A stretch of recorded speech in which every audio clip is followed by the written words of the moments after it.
Welcome back to Insaf 24/7 live with Irfan and Aram. Break से पहले viewers हम लोग बात कर रहे थे कुछ विजिटेशन राइट्स की। उस वक्त हमारे साथ मौजूद थी Mrs Tayyab Ramzan Chaudhry, advocate Supreme Court of Pakistan, और वो हमें बता रही थी एक और दो बातें और बता रही थी कि मेंटेनेंस के मतलब उन्होंने हमें बताया कि अगर मेंटेनेंस बाप नहीं पे करता और कोर्ट के ऑर्डर हो जाते हैं उस सूरत में कि बाप मेंटेनेंस पे करे, हमें अक्सर ये सवाल भी आता है कि हमने एक्स पार्टी जो है एक तरफा फैसला भी ले लिया है लेकिन बाप अपीयर नहीं होता, तो उस सूरत में आप एप्लीकेशन मूव कर सकते हैं और कोर्ट जो है वो क्रिमिनल प्रोसीडिंग भी कर सकती है, प्रॉपर्टी भी अटैच कर सकती है उस शख्स की वो उस मेंटेनेंस को क्लेम करने के लिए। और विजिटेशन राइट्स के मतलब उन्होंने ये बताया कि जो ग्रैंड पेरेंट्स होते हैं उनके पास भी जो है वो विजिटेशन राइट्स जो हैं अपने जो है पोतों या जो पोतियां हैं उनको मिलने का हक उनके पास होता है और उसको डिनाई नहीं किया जा सकता। जी, इससे पहले हम अभी बात कर रहे थे मेंटेनेंस की, और अभी हमने ईमेल भी प्रोग्राम में शामिल की जिसमें ये बताया गया है कि अगर डिसोबीडियंट हैं आपके वाइफ या आपके बच्चे तो वो भी मेंटेनेंस के लिए इंटाइटल नहीं है। और जब हम मेंटेनेंस की बात करते हैं तो उसकी जी यहाँ पर एक कॉलर प्रोग्राम में शामिल करेंगे। अस्सलाम वालेकुम। जी अस्सलाम वालेकुम। वालेकुम अस्सलाम। जी कौन बात कर रहे हैं और कहाँ से? मैं मुनीर बोल रहा हूँ गुजरात से। जी मुनीर साहब, क्या क्वेश्चन है आपका? मेरा क्वेश्चन है, घर से बीवी भाग गई है, उसने जाके निकाह पे अदालत में बयान दिया मैं तलाकशुदा हूं, लेकिन उसको तलाक नहीं हुई। ठीक है। उसने निकाह कर लिया। ठीक है। निकाह कर लिया और मेरा बच्चा भी ले गया, मैं बच्चा उससे लेना है, कोई बच्चे का। जी thank you very much Munir. अभी हम आपके क्वेश्चन का आंसर करते हैं। जी इससे पहले हमारे साथ असलम साहब मौजूद थे कराची से। डिसोबीडियंस की बात हम लोग कर रहे थे कि नाफरमान औलाद भी नाफरमानी की बात कर रहे थे और खातून पे इरम ने बहुत अच्छा ब्रीफ किया और आपको बताया कि मेंटेनेंस नान नुफ्के के लिए दोनों इंटाइटल नहीं रहते। ना आपकी औलाद आपसे कोई नान नुफ्का क्लेम कर सकती है, आप बंद कर सकते हैं, ना वो अदालत से ले सकते हैं, और ना ही आपकी जो मिसेज हैं आपकी बीवी हैं वो आपसे कोई किसी किस्म का खर्चा ले सकते हैं। यहाँ पे आपको एक और बात बताते चलें, क्योंकि आपने कहा कि आपने डिसऑन कर दिया है अपने बच्चों को जो है वो आग कर दिया है, तो यहाँ पे आपको ये बताते चलें कि इस्लामिक पॉइंट ऑफ व्यू से आगनामा जो है उसकी उस तरह से कोई वैलिडिटी नहीं है। खुदा ना खास्ता अल्लाह ताला आपको सलामत रखे, लेकिन if something happens to you तो आपके बाद जो है वो आपके बच्चे उसी तरह से शेयर लेंगे प्रॉपर्टी में से जितना उनको उस आगनामे की गैर मौजूदगी में मिलता। तो उसमें आपके पास सिर्फ ये हक है कि अगर आपको लगता है आप उनको वार्न करें। पहली बात तो है अगर आपके बच्चे प्रोग्राम देख रहे हैं तो हम उनको भी ये बात कहेंगे कि बिल्कुल ऐसी बात नहीं है कि इस्लाम में पेरेंट्स का बहुत ज़्यादा मुकाम है। अगर वो आपको कुछ भी पे नहीं करते, अगर आपको कुछ भी नहीं दे सकते, तो उस सूरत में भी आप अपने पेरेंट्स जो हैं उनके आप लाइबल हैं कि आप उनकी के सामने उफ तक भी ना कहें। लेकिन यहाँ पे तो सूरत हाल कुछ और है। लेकिन आपको बताते चलें कि आप उनको बिल्कुल वार्न करें कि अगर आप जो है वो अपने you people would not amend your ways तो मैं आपको प्रॉपर्टी में से इस तरह से डिसऑन कर दूंगा। I will give this property with gift to somebody else, किसी और को मैं हिबा कर दूंगा। हिबा आप अपनी जिंदगी में कर सकते हैं किसी और के नाम। तो ये आप इस तरह की बात करेंगे तो होपफुली वो ठीक हो जाएंगे। जी अभी नेक्स्ट क्वेश्चन जो भी हमारे कॉलर ने हमसे पूछा है वो ये पूछना चाह रहे हैं कि वो जो है उनकी मिसेज जो हैं वो घर छोड़ के जा चुकी हुई हैं और बच्चा भी साथ लेके जा चुकी हुई हैं। बच्चे की उम्र उन्होंने नहीं बताई, ना जेंडर बताई है, और ये पूछना चाह रहे हैं कि मैं बच्चा लेना चाह रहा हूँ और उस सूरत में मैं क्या कर सकता हूँ। एक तो अगर वो जो है आपसे डिवोर्स लिए बगैर या आपसे खुला लिए बगैर अगर वो दूसरी शादी कर चुकी हैं तो ये भी कानूनी तौर पर जायज़ नहीं है उनका दूसरे शख्स के साथ रहना। एक तो ये चीज़ है। दूसरी जहाँ तक बच्चे की बात है तो आप जब भी हम ऐसी सिचुएशन में देखते हैं वेलफेयर ऑफ द चाइल्ड जो है वो कोर्ट का पैरामाउंट कंसर्न होता है, यानी उसकी सबसे ज़्यादा जो भलाई बच्चे की वेलफेयर है वो ज़रूरी है। और जैसे माँ और बाप दोनों अगर कस्टडी के लिए जाते हैं तो उसका एवेलुएशन क्राइटेरिया में ये आता है कि आपका जो है मोरल करेक्टर कैसा है, यानी आपका ये चीज़ तो मेरा ख्याल है साफ साफ चीज़ जाहिर कर रही है जो घर छोड़ के बच्चों को मतलब जो घर छोड़ के इस तरह से चली गई हैं। और पहली बात जैसा कि हमने बताया क्रिमिनल ऑफेंस भी है एक खातून के लिए निकाह पे निकाह करना जो है, इसमें आपको बताते चले पाकिस्तान पीनल कोड जो है उसके तहत ये ऑफेंस भी है और उसमें कैद और जुर्माना दोनों हो सकते हैं। आप पुलिस को रिपोर्ट कर सकते हैं और साबित कर सकते हैं तो इस पर FIR भी लॉन्च हो सकती है उनके खिलाफ। और कस्टडी तो आप ऑलरेडी जब कोर्ट में जाएंगे तो कस्टडी आपकी फेवर में हो सकती है, क्योंकि वेलफेयर ऑफ द माइनर बच्चे की भलाई ऐसी खातून के साथ रहने में नहीं है जो अपने घर में कन्फाइन नहीं रह सकती। यहाँ पर एक कॉलर को प्रोग्राम में शामिल करेंगे। अस्सलाम वालेकुम। अस्सलाम वालेकुम जी। जी कौन और कहाँ से बात कर रहे हैं? मैं असद बात कर रहा हूँ कराची से। जी असद, क्या क्वेश्चन है आपका? मेरा क्वेश्चन ये है कि मेरी शादी हुई थी, मेरी एक बेटी फिर हुई है, फिर मैंने अपनी वाइफ को तलाक दे दी थी। ठीक है। मेरे 2 घर थे, मैंने अब दोनों घर बेटी के गिफ्ट कर दिए थे। ठीक है। तो अब मेरी वाइफ ने दूसरी शादी कर ली है। ठीक है। उनका कब्जा भी उन्हीं घरों पे और मेरी बेटी भी उसके कब्जे में है। ठीक है। तो अब मैं ये सुन रहा हूँ कि उसने कोर्ट में एप्लीकेशन दी है कि मेरी बेटी को कोई अगवा करना चाहता है, इसलिए घर मेरे नाम कर दिए जाएं। ठीक है। तो क्या ये घर उसके नाम हो जाएंगे? जी thank you very much Asad. अभी हम आपके क्वेश्चन का आंसर करते हैं। असद हमारे साथ हैं। इनका क्वेश्चन ये है कि बेटी की उम्र जो है इन्होंने नहीं बताई, यहाँ पे जो मैं पूछना चाह रहा था नहीं बताई, और दूसरी ये है कि इन्होंने ये बताया है कि बच्ची जो अपनी मिसेस हैं उनको ये तलाक दे चुके हुए हैं। बच्ची के नाम इन्होंने 2 घर हैं जो है उन्होंने बच्ची के नाम किए हैं, और माँ जो है अभी बच्ची की कस्टडी जो है वो माँ के पास है, यानी माँ अपने पास रखे हुए है। और साथ में एक उन्होंने पिटीशन भी फाइल की हुई है कि बच्ची को जो है वो अगवा करने का कोई उनको थ्रेट है, इसलिए वो चाहती हैं कि प्रॉपर्टी उनके नाम कर दी जाए। यहाँ सबसे पहले आपको बताते चलेंगे बच्ची के नाम। पहली बात तो अगर आप गिफ्ट कर चुके हैं तो उसमें आपको बताते हैं अगर बच्ची माइनर है आपकी तो जो फादर है वो लीगल गार्डियन होता है। पहले भी हम बात कर रहे थे लेकिन कॉल प्रोग्राम में आ गई। फादर जो है वो नेचुरल लीगल गार्डियन दोनों होते हैं, जबकि मदर के पास अगर कस्टडी होती है तो उसको एक डिफेक्टो गार्डियन कहा जाता है, लेकिन लीगल गार्डियन कानून तौर पर नहीं माना जाता। और लीगल गार्डियन जो है वो प्रॉपर्टी को सेल कर सकता है।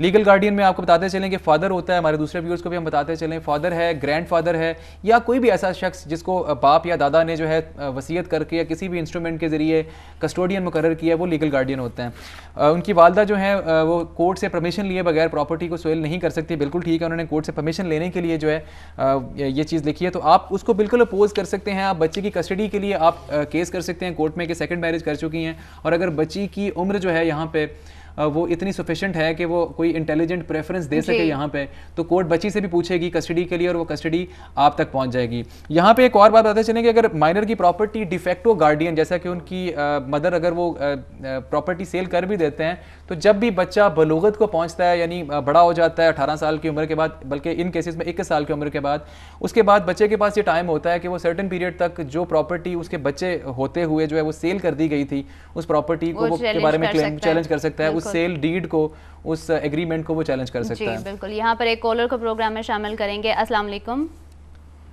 अस्सलाम वालेकुम। जी वालेकुम अस्सलाम। जी कौन बात कर रही हैं? शाजिया। जी शाजिया, कहाँ से और क्या क्वेश्चन है आपका? रांची से। मेरा क्वेश्चन है कि मतलब हमने गवर्नमेंट जॉब में थे और अब हम लोगों को 2 साल से गवर्नमेंट ने फारिग कर दिया है। हमने जो है सुप्रीम कोर्ट में इफ्तिखार चौधरी के पास भी दरख्वास्त दी हुई है, और हमें जितने अर्से हमने जॉब की थी हमें तनख्वाह मिली, हमारे पास सारे डॉक्यूमेंट्स सही, ऑफर लेटर, ज्वाइनिंग, लेकिन अब हमारा केस चल रहा है और अब तक हमें बहाल नहीं किया जा रहा। 206 टीचर्स हैं, तो हमारी रिक्वेस्ट है कि हमारे इसको जो है मतलब टीवी के थ्रू या किसी भी उसके थ्रू हमें इंसाफ दिलाया जाए। जी आप सिर्फ इतना बता दीजिए शाजिया कि आप लोग कॉन्ट्रैक्टिस्ट थे जिनको रिसेंटली फारिग किया गया है? नहीं जी, कॉन्ट्रैक्ट पे थे लेकिन हमारे इतनी मुद्दत नहीं हुई थी, 8 महीने हमने किए। जी बिल्कुल, बहुत शुक्रिया शाजिया, में कॉल करने का। आपकी सवाल का जवाब देते हैं। शाजिया, एक सवाल जो है आपका ये फैमिली लॉस से हटके है, लेकिन फिर भी हम ज़रूर कोशिश करेंगे, जैसा कि हम बताते रहते हैं कि आपके वो सवाल जो फैमिली लॉस से रिलेटेड नहीं भी हैं आप हमसे ज़रूर पूछिए। अगर हमारे पास वो सफिशिएंट रिसर्च है एट दैट मोमेंट तो हम आपको उसी वक्त उसका जवाब देंगे, अदरवाइज जो है अपने अगले प्रोग्राम में विद मोर रिसर्च आपके सवाल का जवाब देंगे। यहाँ पे आपको बताते चलें जो भी कॉन्ट्रैक्टिस फारिग किए गए हैं, यहाँ पे 2-3 बड़े मशहूर केसेस हैं। टेप्टा का केस है मुल्तान का, जो कि ट्रेनिंग एंड वोकेशनल जो है वो अथॉरिटी है, उनके कॉन्ट्रैक्टिस जो हैं उनको अदालत ने जो है वो रिस्टोर किया, बहाल किया। उसके अलावा UHS university of health sciences का केस अभी पेंडिंग चल रहा है, वो भी सुप्रीम कोर्ट में पेंडिंग चल रहा है। तो आपके केस में भी आपको बताते चलेंगे जो कॉन्ट्रैक्टिस हैं, इस वक्त किंग एडवर्ड मेडिकल कॉलेज का भी एक केस यहाँ पे हमारी नज़र में आया था। कॉन्ट्रैक्टिस जो हैं, आपका बिल्कुल हक है और अपने इस प्लेटफॉर्म से हम ज़रूर आवाज़ उठाएंगे कि अगर आपकी ही तरह के दूसरे लोगों को जो है कॉन्ट्रैक्टिस को, जो कि आपकी कैपेसिटी में जिनको किसी भी प्रोविंशियल गवर्नमेंट ने जो है वो रखा था, ये सारे प्रोविंशियल गवर्नमेंट के मुलाजमीन थे, और अगर आपको कॉन्ट्रैक्टिस जो है उनको फारिग किया गया है, तो आपकी तरह के दूसरों लोगों को अगर परमानेंट या रेगुलर कर दिया गया तो हम अपने इस प्लेटफॉर्म से ज़रूर ये बात जो है वो पहुंचाने की कोशिश करेंगे। बल्कि कल भी हमारे प्रोग्राम में इसी तरह का एक क्वेश्चन आया था कि उनको जो है उनकी सैलरीज को जो है वो रोका हुआ है और उन्हें वो सैलरीज इशू नहीं की जा रही। इसी तरह का ये है, और इस प्लेटफॉर्म के थ्रू हम ये मैसेज देना चाहेंगे कि जब भी आपको कोई भी मतलब हायर अथॉरिटीज़ या कंसर्न अथॉरिटीज़ वो सुन रही हैं तो उनको इस चीज़ को जो है वो नोटिस में लाना चाहिए और जितनी जल्दी हो सके वो इनका जो है वो तस्फिया होना चाहिए। जी बिल्कुल, एक और कॉलर को प्रोग्राम में शामिल करेंगे। जी अस्सलाम वालेकुम। वालेकुम सलाम। जी मैं अहमद बात कर रहा हूँ गुजरावाला से। जी अहमद, क्या क्वेश्चन है आपका? जी मैं ये पूछना चाहता कि सर्जरी के दौरान अगर डॉक्टर की नाअहली की वजह से कोई बड़ा लॉस हो जाता है तो क्या डॉक्टर पे सू किया जा सकता है? जी thank you very much Asad Ahmad. अभी हम आपके क्वेश्चन का आंसर करते हैं। जी, बहुत खूबसूरत सवाल किया हमने। अहमद साहब गुजरावाला से मौजूद थे। सर्जरी के दौरान उन्होंने बताया कि अगर डॉक्टर, यहाँ पे आपको बताते चलें कि 2 सूरतें थी। हमारे पाकिस्तान में ये लॉ बहुत ज़्यादा फेमिलियर अब तक नहीं हो पा रहा है। लॉ ऑफ टॉर्ट्स का आपने सवाल किया है जो कि सिविल लॉ है और उसमें फैमिली लॉ से अटके, लेकिन आपको ज़रूर जवाब देने की कोशिश करेंगे। नेग्लिजेंस का कानून जो है वो पूरी दुनिया में, इवन इन इंडिया जो है वो बहुत ज़्यादा इस्टेब्लिश हो चुका है। पाकिस्तान में ज़रूरत है, कराची में किसी हद तक हम देखते हैं इरम के कराची में नेग्लिजेंस के बहुत ज़्यादा केसेस जो हैं वो अदालतों में आते हैं। यहाँ पे भी है लेकिन उस तरह से नहीं है। बिल्कुल, अगर इवन आपका कॉन्ट्रैक्ट साइन हो भी गया है सर्जरी के दौरान, अगर आपने कॉन्ट्रैक्ट साइन किया कि खुदा ना खास्ता डॉक्टर आपसे एग्रीमेंट करवाते हैं कि अगर किसी भी किस्म का कोई नुकसान हो जाएगा तो we would not be held liable, तो अगर उसमें कोई during the course of his surgery अगर वो डॉक्टर की कोई उसमें लापरवाही का कोई एलिमेंट नहीं है और रूटीन में डेथ हो जाती है, खुदा ना खास्ता इस तरह हो जाती है और एप्रीहेंशन होती है, खदशा होता है डेथ होने का, तो फिर वो आप डॉक्टर को जो है वो नहीं लाइबल करार दे सकते, क्योंकि आप लोगों के दरमियान कंसेंट का एलिमेंट आ जाता है। कंसेंट जो है वो एज ए डिफेंस काम करती है। लेकिन अगर आप ये साबित कर सकते हैं कि सर्जरी के दौरान डेथ हुई लेकिन उसमें कंसेंट होने के बावजूद डॉक्टर की नेग्लिजेंस शामिल थी, लापरवाही शामिल थी, तो उस सूरत में अदालतें उस कॉन्ट्रैक्ट को या उस कंसेंट को जो आपने रिटर्न दी होती है अदालतें भूल जाती हैं। हाँ, फर्क सिर्फ इतना है कि आपको कोर्ट में सिर्फ ये प्रूव करना होता है कि जो है आपको सिर्फ ये प्रूव करना होता है कोर्ट में कि नेग्लिजेंस जो है वो भी on the part of doctor मौजूद थी। और इस तरह के बहुत ज्यादा अभी रिसेंटली ईमान का आपने बहुत ज्यादा लाहौर में हुआ भी था कि उसका जो है वो केस नेग्लिजेंस की वजह से जो है वो बच्ची की डेथ हो गई थी। इस तरह के बहुत ज्यादा केसेस मौजूद हैं, लेकिन मुझे लगता है कि हमें इसके बारे में मजीद जो है वो अवेयर करना होगा, वॉइस जो है हमें रेज करनी पड़ेगी। ऐसे कुछ अनफॉर्चुनेटली पाकिस्तान में ट्रेंड है कि until endless we are fine, हम दूसरों के साथ जो है दूसरों की दुख दर्द में शरीक नहीं होते। That is why majority is always authority. अगर हम सब मिलके अगर एक चीज़ के लिए काम करें तो मेरा ख्याल है कि हमारे मुल्क में भी लॉज इम्प्लीमेंट होना शुरू हो जाएंगे। जी, यहाँ पर अभी हम बात कर रहे हैं क्वेश्चंस की, इसी के साथ जो है एक और टॉपिक यहाँ पे बड़ा इंपॉर्टेंट है, इरम उससे बात करते हैं कि अक्सर हमारे देखने में आता है कि एग्रीमेंट या कॉम्प्रोमाइज़ कर लेते हैं पार्टी आपस में जो है कि ये बच्चे की कस्टडी जो है वो मेरे पास रहेगी या आपके पास रहेगी, तो उसके ऊपर भी बात करेंगे कि उस एग्रीमेंट की क्या वक़्त है, कानून उसको किस तरह से लेता है। उससे पहले प्रोग्राम में एक और कॉलर इस वक्त हमारे साथ मौजूद हैं, देखते हैं जी कौन है। जी अस्सलाम वालेकुम। अस्सलाम वालेकुम। वालेकुम अस्सलाम। मैडम मेरे 2 क्वेश्चन से मैंने आपसे पूछने। जी प्लीज अपना नाम बता दें पहले प्लीज। मैं सायरा बात कर रही हूँ। जी सायरा, कहाँ से बात कर रही हैं आप? हाफिजाबाद से। जी बताइए। तो मुझे ये पूछना था, ये जो निकाह नामा में खाना नंबर 19 होता है जी, इसमें मेरे लिखा हुआ है कि वो बिला वजह घर से निकालने या डाइवोर्स या नानो नफका ना देने की सूरत में कुछ रकम लिखी हुई है कि ये बतौर जुर्माना से अदा करना होगा। ठीक है, तो मुझे ये पूछना था, ये मुझे किस तरह लेना पड़ेगा? सिविल सूट तलाक के हक पे पाबंदी कोई लगाई गई है या नहीं? बिल्कुल जी जी, ये तलाक के हक पे लगाई गई है ना पाबंदी कि आपको पैसे मिलेंगे, ये आपने लिखा है उसमें जी। और आपका दूसरा क्वेश्चन कि ये मुझे सिविल सूट करना पड़ेगा या फैमिली कोर्ट में जाना पड़ेगा? और दूसरा मैडम ये है कि जब मेरा निकाह हुआ था ना, तो वो मौलवी साहब ने ये किया था, तो एक परत पे ना उन्होंने नाम वगैरह लिख लिए थे। ठीक है, नाम वगैरह लिख के उन्होंने गवाहों और लड़के के दस्तखत और मेरे सब करवा लिए थे। ठीक है, तो बाद में उन्होंने सबकी मौजूदगी में वो जो शराइत वगैरह थी ना वो मुकम्मल कर ली, यानी कि लड़के वालों की, गवाहों और लड़के वालों सारे की मौजूदगी में। ठीक है, तो ये था कि वो फिल्म में नाम वगैरह सिर्फ आए हैं जो मूवी होती है शादियों वगैरह पे। तो आपने निकाहनामे पे साइन नहीं किए? जी, निकाहनामे पे साइन किए थे, यानी कि मौलाना साहब ने सिर्फ नाम वगैरह लिखे मेरे और वो लड़के के। ठीक है, तो लिख के उन्होंने फिर मेरे गवाहों के और लड़के के दस्तखत करवा लिए। आप क्या पूछना चाहती हैं? तो मैं ये पूछना चाहती हूँ कि जो फिल्म और मूवी होती है जी, तो वो लड़के वाले मूवी को ना अपना बना रहे हैं, सबूत बना रहे हैं कि ये हमारे पास है, हमारी मूवी में ये चीज नहीं है। ठीक है, खाना नंबर 19 के मुतालिक बात कर रही हैं आप?